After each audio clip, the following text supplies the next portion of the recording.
ओम शांति। आज 29 दिसंबर 2020 की साकार मुरली। आज बाबा ने कहा, मीठे बच्चे, संगम युग पर तुम ब्राह्मण संप्रदाय बने हो। अब मृत्यु लोक के मनुष्य से तुम्हें अमर लोक का देवता बनना है। प्रश्न, तुम बच्चे किस नॉलेज को समझने के कारण बेहद का संन्यास करते हो? उत्तर, तुम्हें ड्रामा की यथार्थ नॉलेज है। तुम जानते हो ड्रामा अनुसार अब इस सारे मृत्यु लोक को भस्मीभूत होना है। अभी यह दुनिया वर्थ नॉट ए पेनी बन गई है। हमें वर्थ पाउंड बनना है।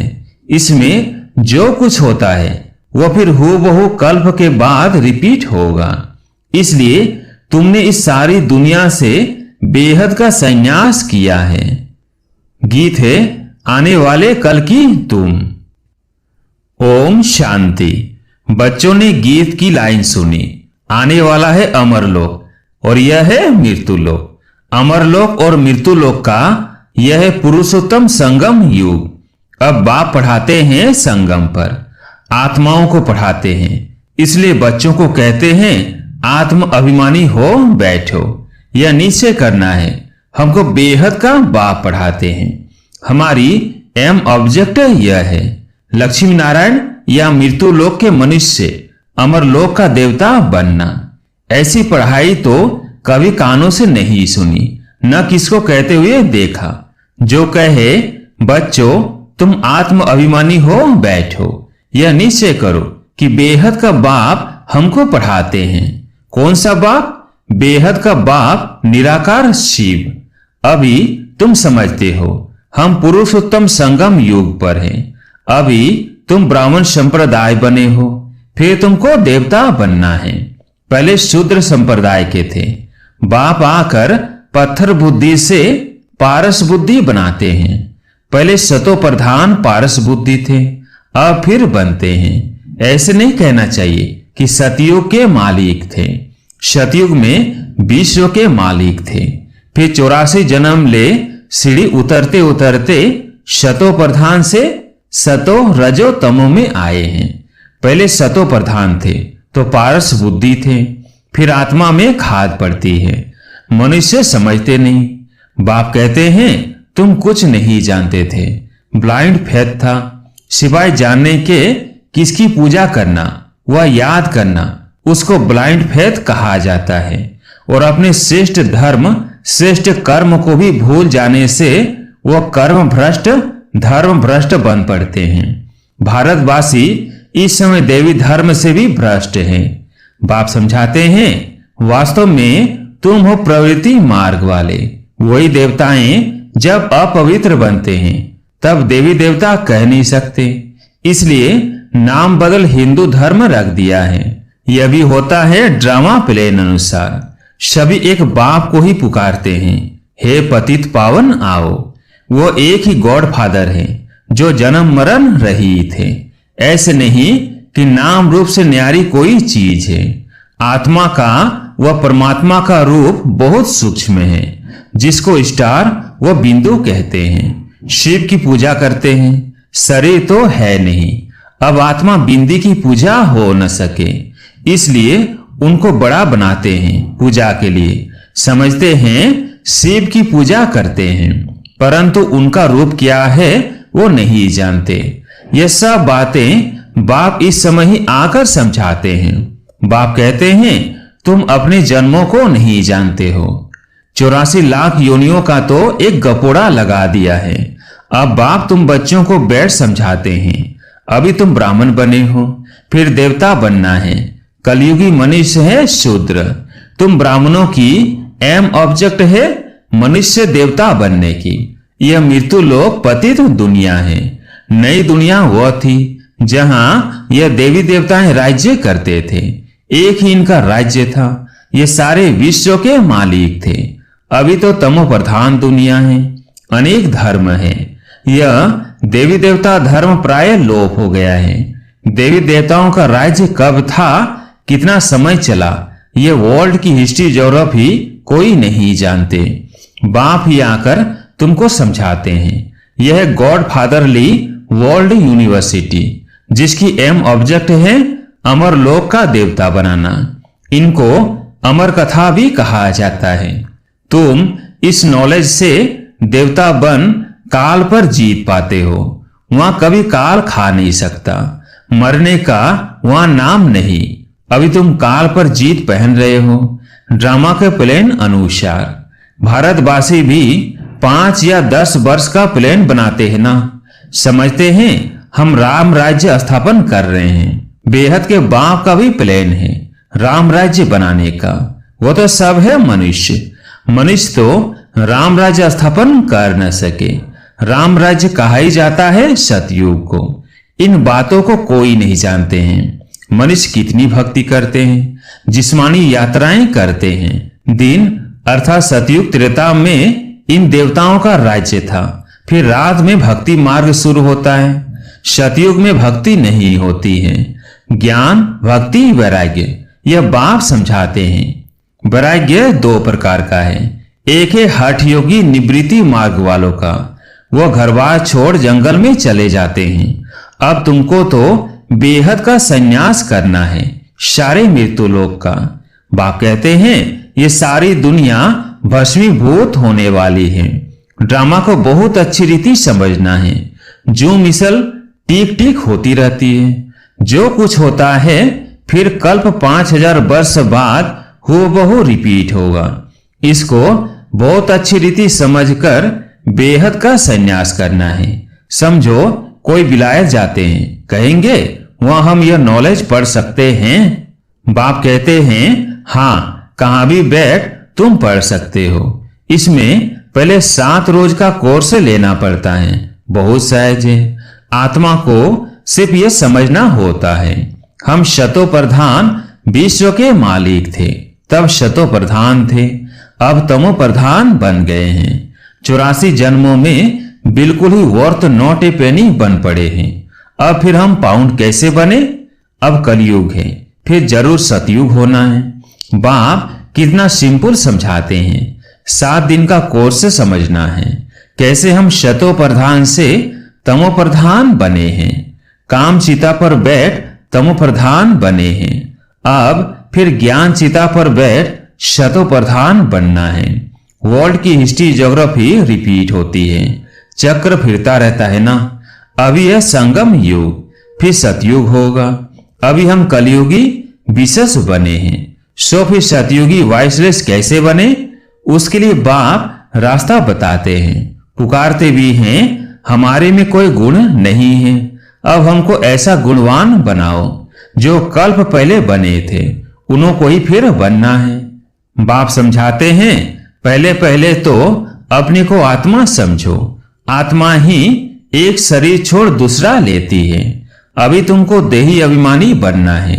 अभी ही तुम्हें देही अभिमानी बनने की शिक्षा मिलती है। ऐसे नहीं तुम सदैव देही अभिमानी रहेंगे। नहीं, सतयुग में तो नाम शरीर के रहते हैं। लक्ष्मी नारायण के नाम पर ही सारी कारोबार चलती है। अभी यह है संगम युग। जबकि बाप समझाते हैं तुम नंगे अशरीरी आए थे, फिर अशरीरी बन वापिस जाना है। अपने को आत्मा समझ बाप को याद करो। यह है रूहानी यात्रा। आत्मा अपने रूहानी बाप को याद करती है। बाप को याद करने से ही पाप भस्म हो जाएंगे। इनको योग अग्नि कहा जाता है। या तो तुम कहां भी कर सकते हो। 7 रोज में समझाना होता है यह सृष्टि चक्र कैसे फिरता है, कैसे हम सीढ़ी उतरते हैं। अब फिर इस एक ही जन्म में चढ़ती कला होती है। विलायत में बच्चे रहते हैं, वहां भी मुरली जाती है। यह स्कूल है ना। वास्तव में यह है गॉड फादरली यूनिवर्सिटी। गीता का ही राजयोग है। परंतु श्री कृष्ण को भगवान नहीं कहा जाता। ब्रह्मा विष्णु शंकर को भी देवता कहा जाता है। अभी तुम पुरुषार्थ कर फिर सो देवता बनते हो। प्रजापिता ब्रह्मा भी जरूर यहां होगा ना। प्रजापिता तो मनुष्य है ना। प्रजा जरूर यहां ही रची जाती है। हम सो का अर्थ बाप ने बहुत सहज रीति समझाया है। भक्ति मार्ग में तो कह देते हम आत्मा सो परमात्मा, इसलिए परमात्मा को सर्वव्यापी कह देते। बाप कहते हैं सब में व्यापक है आत्मा। मैं कैसे व्यापक होऊंगा? तुम मुझे बुलाते ही हो, हे पतित पावन आओ, हमको पावन बनाओ। निराकार आत्माएं सब आकर अपना अपना रथ लेती है। हर एक अकाल मूर्त आत्मा का तख्त है यह। तख्त कहो अथवा रथ कहो, बाप को तो रथ है नहीं, वो निराकार ही गाया जाता है। न सूक्ष्म शरीर है न स्थूल शरीर है। निराकार खुद रथ में जब बैठे तब बोल सके। रथ बिगर पतितों को पावन कैसे बनाएंगे? बाप कहते हैं मैं निराकार आकर इनको लोन लेता हूं, टेम्परेरी लोन लिया है। इनको भाग्यशाली रथ कहा जाता है। बाप इस सृष्टि के आदि मध्य अंत का राज बताए तुम बच्चों को त्रिकालदर्शी बनाते हैं और कोई मनुष्य यह नॉलेज जान नहीं सकते। इस समय सब नास्तिक हैं, बाप आकर आस्तिक बनाते हैं। रचयिता रचना का राज बाप ने तुमको बताया है। अब तुम्हारे सिवाय और कोई समझा ना सके। तुम इस ज्ञान से फिर यह इतना ऊंच पद पाते हो। यह ज्ञान सिर्फ अभी ही तुम ब्राह्मणों को मिलता है। बाप संगम पर ही आकर यह ज्ञान देते हैं। सदगति देने वाला एक बाप ही है। मनुष्य मनुष्य को सदगति दे ना सके। वह सब गुरु है भक्ति मार्ग के। सदगुरु एक ही है। उनको कहा जाता है वाह सदगुरु वाह। इनको पाठशाला भी कहा जाता है। एम ऑब्जेक्ट नर से नारायण बनने की है। वह सब है भक्ति मार्ग की कथाएं। गीता से भी कोई प्राप्ति नहीं होती। बाप कहते हैं मैं तुम बच्चों को सम्मुख आकर पढ़ाता हूं जिससे तुम यह पद पाते हो। इसमें मुख्य है पवित्र बनने की बात। बाप की याद में रहना है। इसी में ही माया विघन डालती है। तुम बाप को याद करते हो अपना वर्षा पाने के लिए। यह नॉलेज सब बच्चों के पास जाती है। कभी भी मुरली मिस न हो। मुरली मिस हुई गोया एब्सेंट पड़ जाती है। मुरली से कहां भी बैठे रिफ्रेश होते रहेंगे। श्रीमत पर चलना पड़े। बाहर में जाते हैं तो बाप समझाते हैं पवित्र जरूर बनना है, वैष्णव होकर रहना है। वैष्णव भी दो प्रकार के होते हैं। वैष्णव वल्लभाचारी भी होते हैं परंतु विकार में जाते हैं। पवित्र तो है नहीं। तुम पवित्र वन विष्णुवंशी बनते हो, वहां तुम वैष्णव रहेंगे, विकार में नहीं जाएंगे। वो है अमर लोक और यह है मृत्यु लोक। यहाँ विकार में जाते हैं। अभी तुम विष्णुपुरी में जाते हो, वहां विकार होता नहीं। वो है वॉइसलेस वर्ल्ड। योग बल से तुम विश्व की बादशाही लेते हो। वह दोनों आपस में लड़ते हैं। माखन बीच में तुमको मिलता है। तुम अपनी राजधानी स्थापन कर रहे हो। सभी को यही देना है। छोटे बच्चों का भी हक है। शिव बाबा के बच्चे हैं ना, तो सबका हक है। सबको कहना है अपने को आत्मा समझो। माँ बाप में ज्ञान होगा तो बच्चों को भी सिखाएंगे। शिव बाबा को याद करो, सिवाय शिव बाबा के दूसरा ना कोई। एक की याद से ही तमो प्रधान से शतो प्रधान बन जाएंगे। इसमें पढ़ाई बहुत अच्छी चाहिए। विलायत में रहते भी तुम पढ़ सकते हो। इसमें किताब आदि कुछ भी नहीं चाहिए। कहां भी बैठे तुम पढ़ सकते हो, बुद्धि से याद कर सकते हो। यह पढ़ाई इतनी सहज है। योग अथवा याद से बल मिलता है। तुम अभी विश्व का मालिक बन रहे हो। बाप राजयोग सिखलाकर पावन बनाते हैं। वो है हठ योग और यह है राजयोग। इसमें परहेज बहुत अच्छी रीति चाहिए। इन लक्ष्मी नारायण जैसा सर्वगुण संपन्न बनना है ना, खान पान की भी परहेज चाहिए। और दूसरी बात, बाप को याद करना है तो जन्म जन्मांतर के पाप कट जाएंगे। इसको कहा जाता है सहज राजयोग। राजाई प्राप्त करने के लिए अगर राजाई न ली तो गरीब बन जाएंगे। श्रीमत पर पूरा चलने से श्रेष्ठ बनेंगे। भ्रष्ट से श्रेष्ठ बनना है, उसके लिए बाप को याद करना है। कल पहले भी तुमने ही यह ज्ञान लिया था जो फिर अब लेते हो। सतयुग में और कोई राज्य नहीं था, उसको कहा जाता है सुख धाम। अभी यह है दुख धाम, और जहां से हम आत्माएं आई है वह है शांति धाम। शिव बाबा को वंडर लगता है दुनिया में मनुष्य क्या क्या करते हैं। बच्चे कम पैदा हो उसके लिए भी कितना माथा मारते रहते हैं।